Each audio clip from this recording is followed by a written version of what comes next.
Hi everyone, welcome to Torah on Demand. I'm Rabbi Yael Ridberg.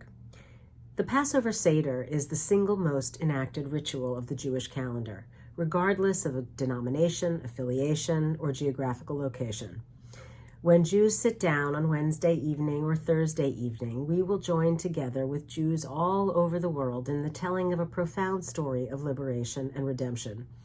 The preparations for Pesach enhance the ritual observance in anticipation of the celebration of our liberation from slavery, our Zman Simchatenu, the season of our joy.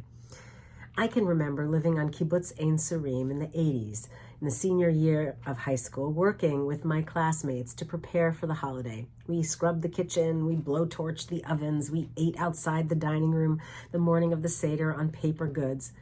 And I can remember some 10 years later living in Jerusalem, the smell of burning bread outside my apartment building as people gathered to burn the last of the chametz. And even still, I remember the first time my mother made gefilte fish from scratch.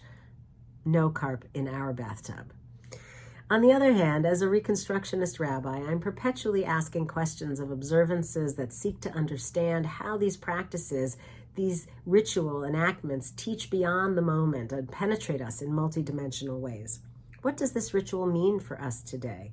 How does the reenactment of a story of slavery to freedom awaken us to the ethical dilemmas of our time? And how do we, as modern Jews who are already free, redeem the people and the world around us? Rabbi David Hartman, Zichrono Livracha, may his memory be a blessing, was thoughtful and loving about Judaism, but impatient with petty answers to the challenging questions of the day. An Orthodox rabbi, Hartman was deeply influenced by the rationalist tradition in Judaism and drawn to Mordechai Kaplan, the founder of Reconstructionism. Hartman wrote in 2010 that Passover is meant to celebrate and sustain our deep yearning for freedom, not necessarily to show that God can change the order of the universe. The faith that tyranny will ultimately be vanquished is deeply embedded in the significance of Passover. It is up to us, as the Haggadah teaches, to see ourselves as if we came forth from Egypt. Jewish ritual is meant to be experiential, something that catapults us backwards in time or propels us forward in anticipation of the future. When we sit down at the Seder table, we are attempting to connect with the power that makes for freedom, identify that force within ourselves and the universe to bring about redemption.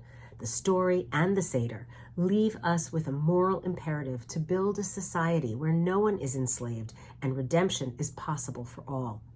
On this night, what will you ask of yourself to bring dignity over degradation and light over dark, to bring us all a little closer to redemption?